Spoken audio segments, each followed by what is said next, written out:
Hello everyone, welcome back to my channel, welcome to another blog. আজকে হচ্ছে দার্জিলিংয়ের last day. আজকে যদিও আমার ব্লগটা শুরু হচ্ছে মিরিক থেকে। এখানে আমরা সকালবেলা ব্রেকফাস্ট করতে বসে গেছিলাম। এখানে হঠাৎ করে পাওয়ার কাট হয়ে যাওয়াতে সব অন্ধকার হয়ে যায়, বাট ওনারা আমাদের লাইটের ব্যবস্থা করে দিয়েছিল। আলুর পরোটা ছিল আর পুরি ছিল, ব্যাস হয়ে গেল। ঘোড়া ঘোড়া ঘোড়া ঘোড়া আজ এখানেই ইতি। এই সবটা সবুজ আজকে একসাথে চোখে আবদ্ধ করে নিয়ে যাচ্ছি। যদি বাড়িতে গিয়ে সম্ভব হয় এই ভিডিওগুলোই বারবার দেখব। লাস্টে যাওয়ার আগে মিরিক লেকটা আমি আর বোন একটুখানি এসছিলাম দেখতে। এখানে বেশ সকাল, তখন মোটামুটি 7:30-8টা মতো বাজে। তখনও কোনো দোকান বা স্টল এখানে ওপেন হয়নি, তাই সবাই ঝাঁটা দিয়ে পরিষ্কার করে তারপর হয়তো এখানে অনেক দোকান বা স্টল ওপেন হবে। আগের দিন এত কুয়াশা ছিল আর বৃষ্টি ছিল যে এই জায়গাটা ঘুরে দেখাই হয়নি, তাই ভাবলাম আজকে সকালবেলা যাওয়ার আগে একবার অন্তত যাওয়া তো বানতা হে। আর যাবো আর তোমাদের সাথে শেয়ার করবো না, সেটা কি হয়? এইটা হচ্ছে মিরিক লেক, শান্ত শিষ্ট। 1 মিনিট এখানে চুপ করে দাঁড়ালে মনে হবে যেন প্রকৃতির স্নিগ্ধতা তোমাকেও অনেকখানি স্নিগ্ধ করে দিচ্ছে। এটা হলো মিরিক লেকের ব্রিজ। এখানে দাঁড়িয়ে সবাই অনেক ফটো সেশন করে, যদিও আমাদের হাতে তখন বেশ কিছুটা সময় ছিলই না। খুব তাড়া দিচ্ছিল, গাড়িতে সমস্ত লাগেজ লোড হয়ে গেছিলো, কিন্তু তাও একবার আমাকে তো ইন্সপেকশন করে দেখতেই হয় যে এখানে কি আছে। তাই আমি আর বোন এখানে চলে এসেছিলাম। ওই যে দূরে দেখতে পাচ্ছ প্রধান হোটেল, ওটাই হচ্ছে আমাদের হোটেল। এখানে ভিতর দিয়ে যাওয়া যায় পাহাড়ি রাস্তায়, বাট যেহেতু দেরি হয়ে গেছিলো আর সঙ্গে কেউ ছিল না, তাই ওইখানে যাওয়ার আর রিস্ক নিলাম না। তবে হ্যাঁ, ভবিষ্যতে আসবো তো আরেকবার নিশ্চয়ই, তখন কিন্তু আরও ভালো করে দেখব। এই যে মিরিক লেককে টাটা বাই বাই জানিয়ে আবার আমরা ঠান্ডা ছেড়ে পচা গরমের দেশে যাচ্ছি। এটা ভেবেই তখন আমার বড্ড গরম লাগছিল। এখানে যা সুন্দর কুয়াশা, যা সুন্দর ওয়েদার, এইটা ছেড়ে যেতে একটুও মন চাইছিল না। ব্যাস চলে এলাম আবার শোরগোলের জায়গায়।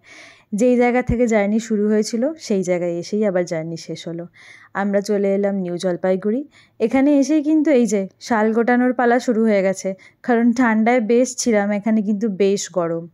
আচ্ছা, এখানে আরেকটা কথা তোমাদের বলে রাখি, এখানে এসে আমাদের মোটামুটি 4-5 ঘন্টা ওয়েট করতে হয়েছে, কারণ সেদিন ছিল কাঞ্চনজঙ্ঘার সাথে মালগাড়ির একটা অ্যাক্সিডেন্ট, যার ফলে ট্রেনের সমস্ত রুট ওরা এদিক ওদিক করে দিয়েছিল, এবং যার জন্য অনেক ট্রেন বাতিলও হয়ে গেছিলো। ভাগ্যক্রমে আমাদের ট্রেন বাতিল হয়নি, লেট হয়েছিল, তাই এখানে বহু যাত্রী তোমরা দেখতে পাচ্ছ আমাদের এই মতন আটকে গেছে।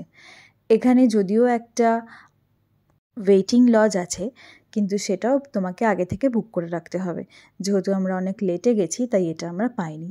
ব্যাস দেখা মিলল অবশেষে সেই বন্দে ভারত, যাকে নিয়ে এত কথা, এত শোরগোল, এত আলোচনা।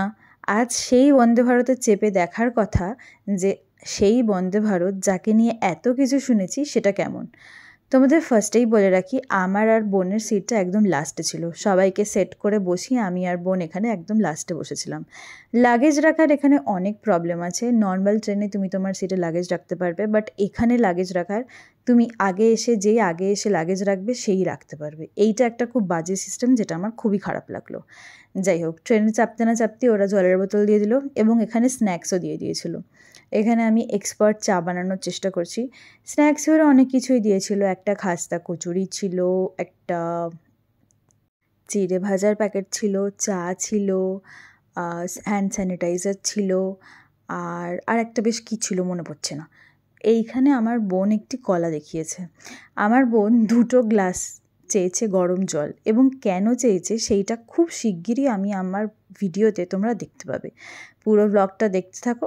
হাসতে হাসতে যদি পেটে খিল না বাঁধে তাহলে আমাকে বলো, আর কমেন্ট করে জানিও যে কীরকম লাগলো সেই কেরামতি। এইখানে আমি চা বানাচ্ছি, যদিও এই চা বানাতে আমি খুব এক্সপার্ট, কারণ এই স্যাশেগুলোকেই শুধু দিয়ে দিতে হবে। সুগার এখানে অল্প দিয়েছি, সুগার মেনটেন করে খেতে হবে তাই। আর এই যে চায়ের স্যাশে নিয়ে চা বানানো রেডি। এইবার চলো মারা কোথায় বসেছে একটু দেখে আসি। এই যে চুপি চুপি মুখে 2 বউ হাসছে, আর আমার পিসি ওখানে বসেই মোটামুটি ঘুরতে যাওয়ার সমস্ত হিসাব খরচার কথা ওখানেই লিখছে। এই হচ্ছে আমাদের নাস্তা, মানে স্ন্যাক্স যাকে বলে। এইখানে 3 জন রয়েছে, আর এই 2 বউ হচ্ছে এইখানে বড় বউ আর মেজ বউ। ওনারা দুজন সারা গোটা ট্রেন কিন্তু ফোন দেখেই কাটিয়ে দিয়েছে। আমার বোন একে তো বাচ্চা, কিন্তু এইখানে এসে যেন আরও বাচ্চা হয়ে গেছে। এই লাইটগুলো দেখতে পাচ্ছ, ওই লাইটগুলো একবার জ্বালাচ্ছে একবার নেভাচ্ছে। এবার বলো, একটা 19 বছরের মেয়ে কখনো এরকম কাণ্ড করে? হ্যাঁ করে। সে যদি আমার বোন হয় সে নিশ্চয়ই করে। এই যে দেখতে পাচ্ছ ওর হাতে কি আছে? ও গেছিলো নেপাল এবং দার্জিলিংয়ে। আমার বোন জামা কাপড় কিচ্ছু কেনেনি, শুধু কাঁড়ি খাবার কয়েকটা জিনিস কিনেছে, যেগুলো আমাদের অনেক হেল্প করেছে। ও কিন্তু টুকটুক করে সেই পুটলি বার করছে আর খাচ্ছে। এইখানে তোমরা দেখতে পাচ্ছ, ও এখানে নাকি হট ম্যাগি বানাবে। ওই কি ঝাল একটা সস দিয়ে তৈরি হয়, এটা বোধহয় ও নেপাল থেকে নিয়েছিল। ওর ওই খাবারের পুটলিতেই ছিল এটা, এবং সেটিকে ও কাটছাড়া করবে না। কালারটা দেখো একবার, মুখে দিলেই একদম শ করে দৌড় মারবে। যাই হোক, এখানে 2টো এক্সট্রা জল কিন্তু তাই জন্যেই বলা হয়েছিল। আর একটা অ্যাডভান্টেজ আমরা পেয়ে গেছিলাম, যেহেতু ভিডিও করছিলাম, লোকগুলো কিন্তু ভালো প্রায়োরিটি দিচ্ছিল আমাদেরকে, আর আমাদের একদম পিছনেই ছিল প্যান্ট্রিকার। তাই কি খাবার আসছে, কি মেনু আছে, আমরা কিন্তু সবই আগে জানতে পারছিলাম। এই যে এখানে ও বানাচ্ছে ওর আর আমার জন্য ম্যাগি। এখানে red hot and sour Maggi. আর যাই হোক না কেন, ম্যাগিটা খেয়ে কিন্তু বেশ ভালোই লেগেছিল, খুব খারাপ লাগেনি।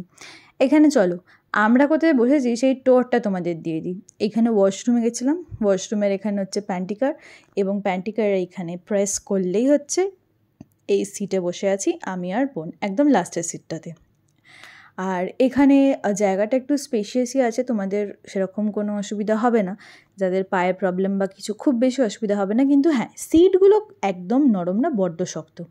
এই যে এখানে তৈরি হচ্ছে রাতে আমাদেরকে যে ডেজার্টটা দেওয়া হবে। দেওয়ার কথা ছিল আইসক্রিম, কিন্তু যেহেতু ট্রেন অনেক লেট ছিল তাই আইসক্রিম নাকি নষ্ট হয়ে গেছে, তাই ওরা আইসক্রিমের বদলে মিষ্টি দেবে। ডেজার্টটা আগে দেখে নিলাম, যেহেতু ওরা আগে সেটা তুলছিল তাই ক্লিপটা আগে বানিয়েছিলাম। আর এইখানে চলে এসছে আমাদের ডিনার। এটা হচ্ছে 2 পিস চিকেন আমরা ননভেজ নিয়েছিলাম, যারা ভেজ নিয়েছে তাদের পনির ছিল চিকেনের জায়গায়। আর এখানে আরেকটা যেটা রয়েছে, এটাতে আমাদের পরিবেশন করা হয়েছিল হচ্ছে ডাল। খেতে খুবই ভালো ছিল। আর মানে খুব বেশি খারাপ বা ওরকম ট্রেনের প্যান্টিকারের খাবার যেরকম হয় সেরকম একদমই না, তোমার ভালোই লাগবে। এটা হচ্ছে জিরা রাইস, আর ছিল চাপাটি 2টো রুটি, আর এটা হচ্ছে মিষ্টি। ও হ্যাঁ, একটা দইও ছিল, মানে মিষ্টি দই। চলো খাওয়া দাওয়ার পর্ব শেষ। এখন বাজে হচ্ছে, তোমাদেরকে দেখাই যে কটা বাজে। তার আগে দেখাই, এই যে আমাদের ট্রেন কিন্তু নেমেছিল হাওড়াতে। হাওড়া থেকেই ছিল আমাদের বাড়ি ফেরার পালা। যাওয়ার সময় কলকাতা স্টেশন, ফেরার সময় হাওড়া। এখন বাজে হচ্ছে 2:30 মতন, মানে 2:30। আমাদের গাড়ি চলে এসছে। এইবার সমস্ত কিছু আমরা গুছিয়ে নিয়ে চললাম বাড়ির দিকে রওনা। আমাদের পুরো দার্জিলিং সিরিজের ব্লগগুলো দেখতে তোমাদের কেমন লাগলো সেটা কিন্তু অবশ্যই জানিও। ভালো লাগলে লাইক, শেয়ার অ্যান্ড সাবস্ক্রাইব করো, আর পারলে একটা কমেন্ট করো।